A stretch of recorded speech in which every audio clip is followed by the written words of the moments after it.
مساء الخير عليكم متابعيني الكرام. النهارده باذن الله انا معاكم في فيديو جديد، فيديو حلو قوي وهتحبوه، وفي تفاصيل كده وتركات جميله قوي في الفيديو دوت. هنعمل ايه النهارده بقى؟ هنجفف التين بتاع رمضان. طبعا انتوا عارفين تين رمضان والقمر الدين والحاجات والمكسرات دي كلها غليت ازاي. ان شاء الله هنعمل التين المجفف في البيت. بصوا حبايبي، دي كمية تين يعني تقريبا سبت كبير، بس للأسف السبت ده جالي معظمه صغير اهو. تمام، معظمه تين صغير وفي كبير برضو، بس انا ايه، خدت السبت ده كله وحطيته في كروانة فيها مية واتغسل كويس، وبعد ما اتغسل سبته في المصفى يتصفى، وبعد كده جبت صواني زي ما انتم شايفين كده، وكل صينية فيها فوطة او فيها قماشة كده، ورصيت التين فيه. التين ده بيقعد تقريبا كده من 10 او 12 يوم، كل يومين هتشوفي النتيجة بتاعته. يعني انت تعرضيه للشمس بالطريقة دي، هو محطوط في الصواني كده، او تعرضيه للهواء فاتحة عليه مروحة او بلكونة ايا كان. كل يومين هتبص تلاقي التينة معاكي بتكش وحجمها بيقل. يعني شوف بتبقى عاملة ازاي حبايبي، بصوا بتبقى كده اهو. ادي التينة اهو، بيبقى جايبينه بالطريقة دي. تمام، ولما بيقعد كل يومين بتبص تلاقيه حجمه بيقل وبيكش بالطريقه دي. فاحنا هنحط التين بالطريقه ديت زي ما انتم شايفينه في الصواني كده، او على حاجه عندكم تفردوه عليها ترابيزه او اي حاجه، وكل يومين تبصي على التين بتاعك لقيتيه لسه زي ما هو، مثلا مش متعرض لشمس كويس او لهواء كويس، حطيه بدرجه حراره اعلى. ازاي؟ لازم يتعرض طول اليوم اذا كان في شمس او مجففاه في هواء. بصوا كمان انا عايزه اوريكم ايه في هنا ايه. بصوا حبايبي، التينه دي جاياني من برضو في السبت من عند الراجل، تقريبا دي ايه، شبه مجففه. اهو ده تين رمضان لما بيتجفف بيتعمل كده، بيتضغط عليه ضغطه كده اهو اهو. بصوا منظره زي التين اللي بنشتريه المجفف بتاع رمضان بالظبط. ان شاء الله احنا هنعملوه بالطريقه اللي هم بيعملوها بيها في المصانع، او بيجففوه تحت درجه حراره او سخونيه عاليه، او تحت هواء مبردات. فهنعمله في البيت يا جماعه بطريقه سهله جدا جدا. وادي التين غسلناه قدامكم وحطيناه على مناشف اهو، وهنسيبوه من 10 ل 12 يوم. تمام، وزي ما قلت لكم انتوا كل يومين كده تشوفوه وتتابعوه.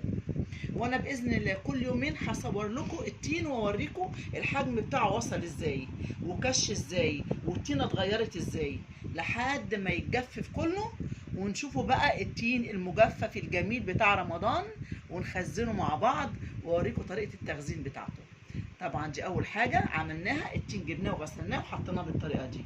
انتظروني بقى كل يومين ان شاء الله اوريكم التين شكله عامل ازاي. يا حبايبي اهو بعد 3 ايام كان محطوط في صواني بلاستيك وتحتيه مناشف او فوط.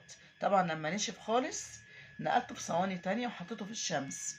دلوقتي عايزه اوريكم اللون بتاعه، بصوا كش ازاي. اللون بتاعه غمق وكش خالص، وبدأ يخش في مرحلة التجفيف. عايزه اوريكم، بصوا ادي واحده اهي، شايفين نشفت اهي، اتك عليها نشفت وخدت وضع التين بتاع رمضان المجفف. فطبعا مش كله زيها، يعني حاجات وحاجات اللي نشفت. دي واحدة منهم نشفت خالص، ودي برضو نشفت اهي اهي اهي زي تين رمضان برضو بالظبط.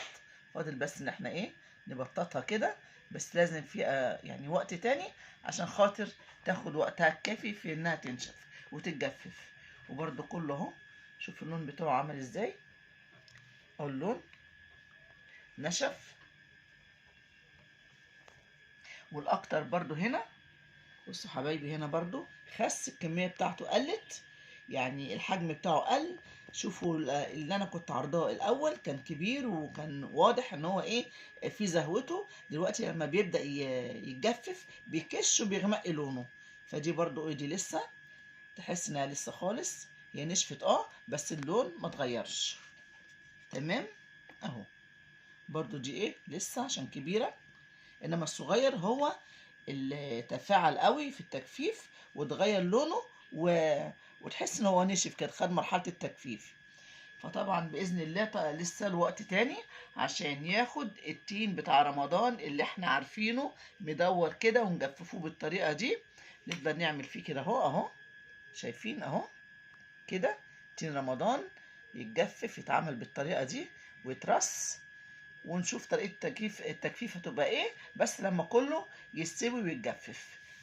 ان شاء الله حبايبي انتظروا معايا يومين 3 تاني، هشوف شكله اتغير ازاي وبرضه هوريهولكم، ولو كان خلص هنيجي بقى نجففه مع بعض. دلوقتي يا حبايبي التين اهو بعد 6 ايام او تقريبا بالظبط كده 7 ايام، بس دلوقتي انا نقيت اللي هو الصغير، الحجم الصغير اللي فيه اللي هو نشف، اللي هو خلاص بقى كده بقت التينه بتاعه رمضان اللي احنا نقدر نعملها خشاف. اما الحجم الكبير اللي هو اكبر من دوت فهو محتاج لسه وقت كمان في الشمس، يعني تقريبا زي ما انا قلت لكم من 10 ل 12 يوم، فدوت خد اسبوع الصغير، فما قدرتش اسيبه اكتر من كده عشان ما ينشفش قوي. كده التينه الحمد لله حلوه وجاهزه، دي تينه رمضان يا جماعه. بصوا كمان افتح لكم واحده، بسم الله الرحمن الرحيم. بصوا بصوا الجمال، بصوا التينه عامله ازاي من جوه، شوف نشفت ازاي. هو ده تين رمضان، طالما نشف كده اهو ما فيهوش اي سوائل واتجفف من جوه، طبعا بفعل الشمس او اي حاجه تكون سخنه عندك، فرن بوتاجاز تحطيه وتطلعيه كل يوم، او تحطيه في الشمس فوق السطوح في البلكونه، المهم تعرضي التين بتاعك ده للشمس. فدي التينه يعني النهايه بتاعتها وكده تتجفف خلاص. فانا خلصت الكميه الصغيره دي خدتها، والكبير كله هيبقى زي دوت باذن الله لما يتجفف احطه بنفس الطريقه وهفرزه قدامكم. دلوقتي التين ده لو انت عايزه تحطيه في اكياس ثلاجه عادي، تقسمي الكميه اللي انت عايزاها على قد اليوم بتاعك. لو انت عايزه تحطيه في علب زي دي مثلا بلاستيك اهي، علبه كده اهي، العلبه اللي احنا بنشتري فيها الجبنات او الصدوق او الحاجات اللي زي دي، فانا بغسلها واشيلها لتفريز اي حاجه من دي، هتبقى حلوه وعمليه. فاحنا هنفرز في ده ان شاء الله. وعايزه كمان اوريكم الصغير حاجه، بصوا يعني تحفه تحفه والله، ونشف قوي وجميل جدا جدا جدا. بصوا هما بيتفتح، شايفين اهو مفيهوش اي سوائل. بصوا التين عامله ازاي من جوه، من تجفيفها ونشفانها بتتقطع بالعافيه في ايديا. ده التين اللي احنا بنحطه في الميه في رمضان، الخشاف بتاعنا جميل جدا جدا وريحته روعه يا جماعه، وطعمه تحفه تحفه، كل العسل بتركز فيه وده كله قيمة غذائية، بيبقى فيه زنك، فيه حديد، فيه مغنيسيوم، فيه كالسيوم للعظام. فالأطباء بينصحوا بالتين دوت ناكلوه ونشرب المية بتاعته، بإذن الله فيه شفاء للعظام كمان بالذات. فأنا دلوقتي هفرزه قدامكم، أدي العلبة معايا أهي، ماشي. هنرصه كده يا حبايبي، وبرده اللي هو هيتجفف الكبير الاكبر من دوت، مش انا قلت لكم السبت فيه كبير وصغير، الكبير هو اللي لسه، فانا بنفس الطريقه دي كده هعبيه حبايبي كده، بصوا اهو، واحطه في العلبه صغير او كبير كده، خلاص كده جاهز معانا ان احنا نشيله رمضان، وتحطيه في الفريزر عادي الكميه اللي انت عايزاها تجففيها، وتحطيها كده وترصيها بالطريقه دي في العلب او في اكياس ثلاجه. تمام. طريقه سهله قوي قوي، واحنا عارفين الاسعار عامله ازاي دلوقتي، وطبعا المكسرات والتين والقمر الدين السنه دي يعني بصوا، يعني ربنا المستعان ويعين الناس كلها. فاي كميه حبيبه قلبي عايزه تفرزيها، وكمان الجوافه حلوه قوي في رمضان، فرزي كميه كبيره وشيليها برضو بالطريقه دي، بس طبعا مش هتجففيها في الشمس، لا هتنضفيها وترصيها في العلب كده اهو، او في اكياس ثلاجه برضو وتحطيها رمضان.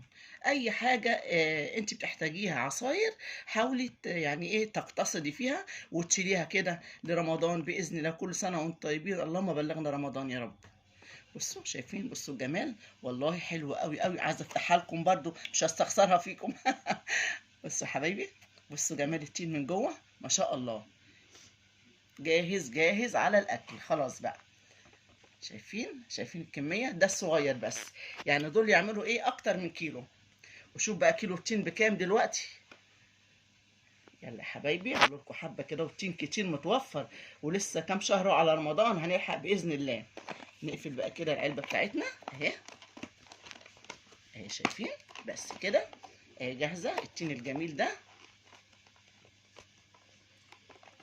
اهو، جاهز يا حبايبي، يتحط كده في الفريزر. فرزي كام علبه كده حلوين، على مثلا حبه عصير جوافه، على حبه برتقان، اللي انت عايزاه اعمليه. ادي حبايبي التين بتاعنا عملناه قدامكم وفرزناه بالطريقه ديت. ده الصغير ان شاء الله هعمل كل الكميه، الصغير والكبير بالطريقه دي. عندي علب كتير هفرزها كده وارصها في الفريزر. يا رب يكون فيديو التين عجبكم. هو طريقته سهله جدا يا جماعه، ما تستصعبوش اي حاجه. حبه تين تغسلوهم وتنشفوهم وتحطوهم في الشمس، بس كده. هو ده طريقه تجفيف التين، وهتعملي حبه تين حلوين تنفعك انت وولادك في رمضان باذن الله. اتمنى عجبكم الفيديو بتاع تجفيف التين بتاع رمضان، واللي عجبه الفيديو ما ينساش يعمل لنا الشير واللايك والسبسكرايب. شكرا يا حبايبي، السلام عليكم ورحمه الله وبركاته.